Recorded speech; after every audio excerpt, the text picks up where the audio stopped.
and I'll pick at your expertise here a little bit. The whole great resignation, right, in our country that's happening right now. Seems like everybody won the lottery and decided that they don't need to work anymore. But do you see that at the executive level as well? I mean, obviously, every restaurant you pass, every hourly job that you see, everyone's looking for help because everyone has left. But at the executive level, are you guys also seeing a resignation throughout the country? I and I will rephrase that. And by the way, I am borrowing this from someone else. It's not my phrase, but I thought it was very prudent or a very relevant description is the great reconsideration.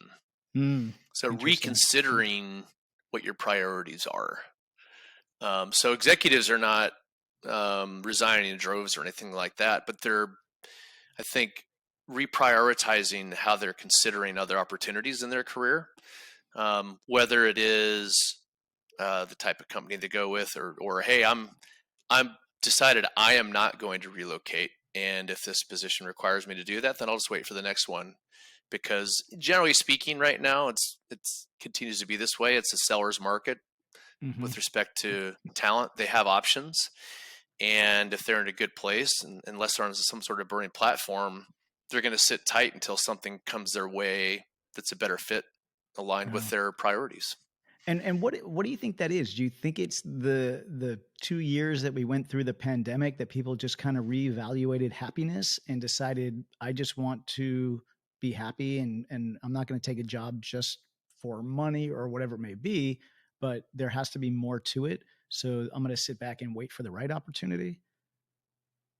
Yeah, I think there's an element of that. Yeah, and I mean, for me personally, I think I would say that factored into my decision to go from the bigger platform to a smaller, more entrepreneurial platform. I Hmm. just finally decided that I think I just want to I want to take a chance on myself and do something different and just give it a shot. It Yeah. wasn't like a big risk, but it was a calculated risk because I think I'd gotten a little too reliant on the big brand, and I Hmm. wanted to go out and test myself and say, hey, can I go do something without that brand behind me? And I suspect a lot of other people are doing the same. And I would also get back to you and say that for me personally, at the beginning of the pandemic, I was very fortunate. I didn't have anyone really close to me who we lost as a result of that, but Sure.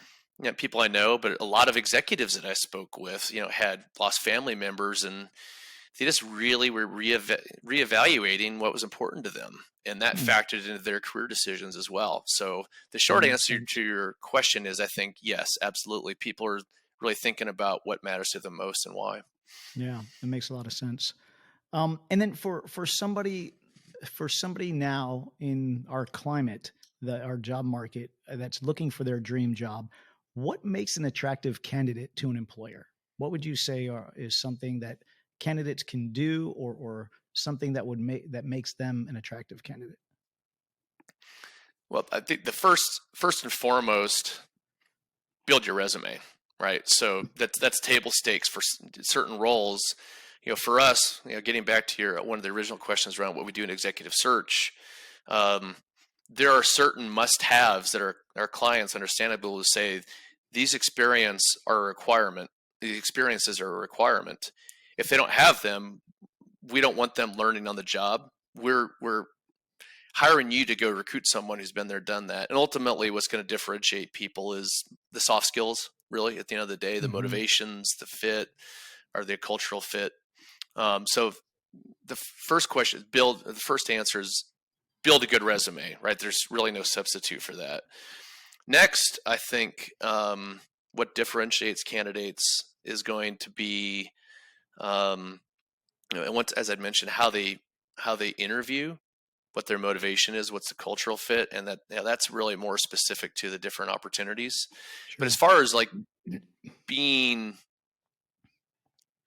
being identified by people like myself, whether it's an external recruiter or internal, um, there is something to be said if you want to proactively manage your career about also managing your public profile. Whether LinkedIn is a big one, obviously, Yes. but being seen as the thought leader, being seen as a really respected amongst your peer group. Because a lot of times we'll call people who say, "Hey, I'm not interested, but Slade at this other company, I've interacted with him in my peer group. He's a star. He's really, really good. So being someone who's going to be referred by other people is also very important. In fact, what we do a lot is there's a formal referencing process. Like at the end of the Hmm. search, hey Slade, give me 3 or 4 references. But we're going to discreetly check people out along the way. Right. And if you're getting a lot of good, strong referrals, that's going to lead us to believe that, hey, not only do you look good on paper with a good resume, but you're the real deal, and we want to talk to you. So Yeah. those make a big difference. And I think you touched on something very important is make sure you don't have stupid things on your social media. A lot of people forget that, when you post something on social media, it is out there for everyone to see, including employers who are looking for candidates. And then Yeah. also, when people come into the company and they want to interview, I tell the candidates, I said, you should be evaluating me just as I'm doing you, like to make sure this is a good fit for both of us. So, what Yes. Yeah. yeah, as a hiring manager or a boss of a company, what can they do to lure top talent to their company? It's a good question. I want to go back to one more point on the original Sure, question you sure. just brought up is, uh, as a candidate, you certainly, I think you don't want to come across as desperate.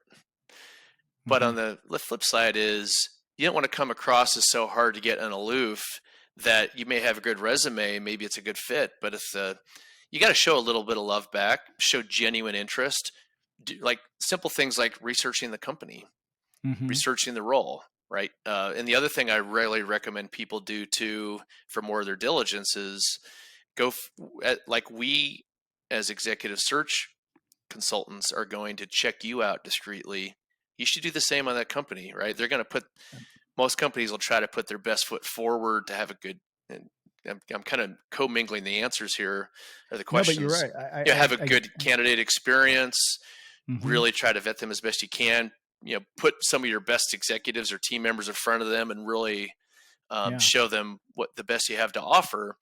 But you want to dig under the covers, under the hood a Yeah, little you bit wanna make more. sure that the company's values align with yours. You don't wanna get Yeah, hired into a company, then realize that, their value system is different than what you believe in, and then you're like, "Oh, crap. I don't believe in the yeah. core message." That's one of the beautiful things about LinkedIn is you can look to see who do I know that worked at that company, or who Mhm. could I know that worked at that company, and call them and say, hey, discreetly, I'm considering this company. What's the real deal? Tell me. And you Right. want to really find out. So as far as how you attract good talent, um, really you got to look at what's your value proposition. Getting back to this whole great resignation, Mhm. uh, talent is talented folks out there are going to have different things that they prioritize. Money certainly is one, but it's not all about just throwing a bunch of money at people. It's things like, what are the career progression opportunities? What am I going to learn there? What's the mission? What do we do? Does this align with what I want to do? Is it interesting work? Do I have Right. a culture where people, they work hard, but they also enjoy working with each other? The candidate experience makes a big difference as well. Really putting your best foot forward. And I think the when it comes back to career development opportunities, really truly investing in your team. People are going to vote with their feet. If you don't, and the other thing is to be a little on the tactical side in this current market. If you engage someone who's really talented and you decide you want to hire them, don't mess around. You need to be Mhm. decisive, be ready to move quickly, because if someone's considering your opportunity, chances are they're fielding other opportunities, and you could very much be in stiff competition for them. Absolutely. They go Yeah, quick. The good ones go quick. be quick and Um, decisive. You have to be. yeah. Not that's one. Thankfully, most of my clients get it. I'll tell them that, hey, this is not trying to be self-serving here, but if we find someone you like, we may not want to see 5 or 6 more candidates. The first candidate you see may be the best one, Right. and if you like them, don't hesitate because others may not, and they may land them instead of you. Yeah. Another great piece of advice I saw that you had posted was, with this, great resignation that's going on is don't wait until your employees are telling you they want to leave. to value them. Make sure that they feel Yeah. valued throughout their whole employment so that it doesn't get to that point that they want to leave. And I thought that was great because that happens so much where somebody will come and they'll say, "Hey, I'm going to put in my 2 weeks, thank you for the opportunity." And you're like, "Well, what happened?" And they're like, "Well, I just, I'm someone's doing this for me or this for me." It's like, don't wait for someone to come to you and explain all these negative points. Like, take care of your employees from day one so that that doesn't happen. It should, ultimately it is leadership 101, Hmm. but it takes an effort. It doesn't happen on its own. Right. And investing and then listening, right? So um, if you're fortunate to have someone come to you and say, "Hey, I'm being called by some other companies," that's great. But chances are you're not going to get that opportunity to course correct afterwards. It's usually going to be like you said, "Hey, 2 weeks notice, I'm out of here," and you're caught flat-footed. Easier Hmm. said than done, but it is very much worth an investment of your time to do that because it's way harder to attract good talent, I think, than it is to retain them because they're already in your culture. They're already with your team. That's right. That's right. And then I also read that you had posted something again that I thought was great, talking about the importance of meeting in person. Can you touch on that a little bit? Yeah, I think that's especially relevant now. Hmm. And so there's a different ways you could look at it. First, I'll look at it from an employee and career progression perspective as someone who has the ambition to progress. If you're in early to mid stages of your career, you may be effective tactically in getting stuff done here and there, but ultimately to progress in your career, it's a way it's worked for me, a way it works for a lot of people is you find mentors, you find sponsors who are going to help you because as you continue to progress, not everyone gets to be at the senior level. It is a pyramid after all. So I just believe there really is no substitute for rebuilding rapport and trust, getting to know people, having more organic conversations rather than forced. That's why I believe that the pendulum really over time, I think, will land more in the middle here as we Hmm. continue to put the pandemic in the rearview mirror. And the other way I look at it is from a business development perspective. So as a partner here, certainly I'm responsible for delivering, our leading teams to deliver for our clients, but ultimately also focused on the demand side. We want people to trust us enough to pay us a lot of money for what we do to go find someone and to build that rapport and trust with someone who's a potential client. I also believe there's no substitute for spending time with them in person. Yeah. This is good and you can get stuff done, but it's more operational and tactical on a sustained basis. Meeting people in person makes a big difference. It's I just my agree. personal opinion. There is no substitute for shaking someone's hand, looking them in the eye, having a real personal connection and conversation. And unfortunately, in this world we live in now, most people default to a video chat, uh, you know, rather than saying, "Hey, let's meet up or let's do that." And totally, I understand with the Yeah. pandemic. I understand that there are, sometimes it's just not feasible. But when you can, I thought that was great advice you had. Is meet in person when you can because it'll make a world of difference. Well, Um, I think you should use whatever tools are at your disposal, and there's times where it's way more efficient just to knock stuff out on video. But I'm a big believer. When in doubt, get on the plane. I'll find an anchor event and mhm. then block out my time and just reach out to people. And the other thing too is even if you don't end up meeting with any particular contacts on that trip, the fact that you reach out to them, you reconnected with them, you might get them on the next trip, or you can set up a call or otherwise.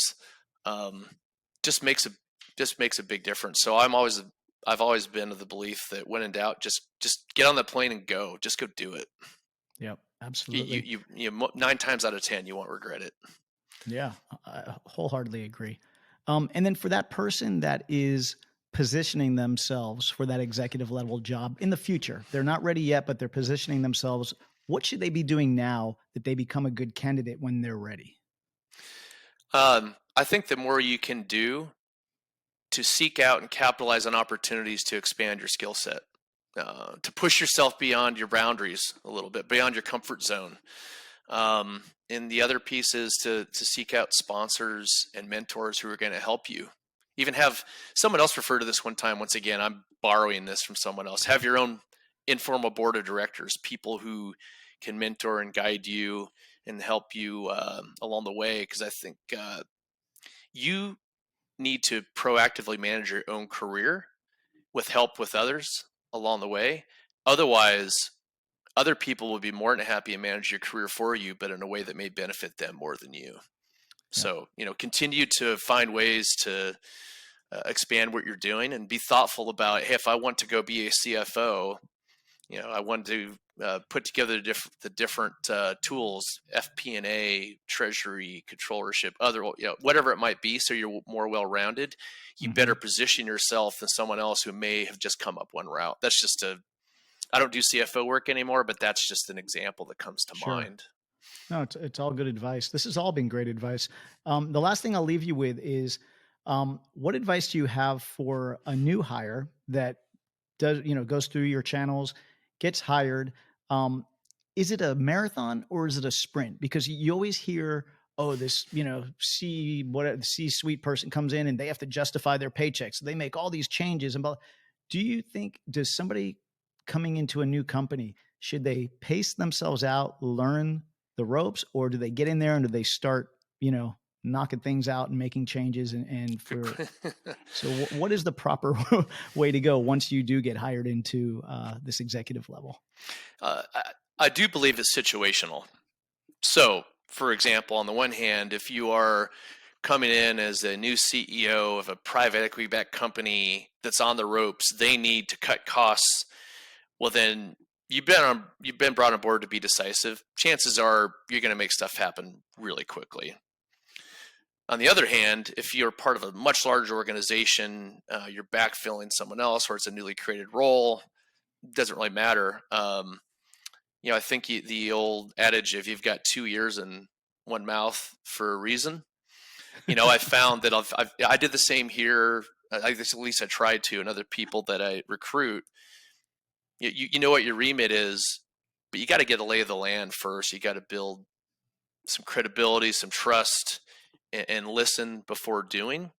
So I do think more often than not, it is more of a marathon or a mid distance than it is a sprint, hmm because you ultimately you're there to drive value longer term. And I think people are going to accept and embrace you more if you don't come in and act like you know everything. Similar to back when I was a young ensign at SEAL Team 4, I tried to use my ears more than my mouth. And I think that's probably a pretty good rule of thumb. It's great advice. Yeah, great advice for anybody coming in is, listen and learn, um, and gain the trust of the people around you. So Indeed, it makes a huge difference. yeah. No, this is great. There's such great advice. I'm really glad we had a chance to talk. Is there anything else that you wanted to mention or get out or that we didn't cover? Um, no, I just think the thing I would close with is, we used to say this in the teams, is that there's no I in team. There is a me in there, but you have to twist it around to make hmm it fit. Um, Ultimately, you're responsible for managing your own career, certainly, but no one can do it alone. You got to have teammates, sponsors, mentors, people who invest in you, and then ultimately, I think it goes without saying, but uh, you're really only as good as your team, right? So True. invest in them, develop them, give them credit where credit is due, and if you do that, and you build that trust, people will walk through walls for you. It's Great. so no one does it, even in an individual sport. Quite frankly, whether it's wrestling or boxing, you don't become a good wrestler by wrestling a dummy. You may be the one on the mat, but it's your teammates that got you there. So I think that's the theme throughout my career, and as I talk to other people, is that building and relying on strong teams makes such a huge difference. Yeah, no, I agree. Thank you so much, Jamie. This was all great advice. I mean, you've had such a storied career: Naval Academy, SEAL team officer, partner at JM Search. I mean, and you're just getting started. So I can't wait to see what else you bring to the table. I appreciate you being on the podcast today and giving us all this information and knowledge. When you're in LA, please call me. I'd love to get together with you in person. As we said, it's better to meet in person, so we should do that. But yeah, Yeah. thank you for your time, man. I really appreciate it.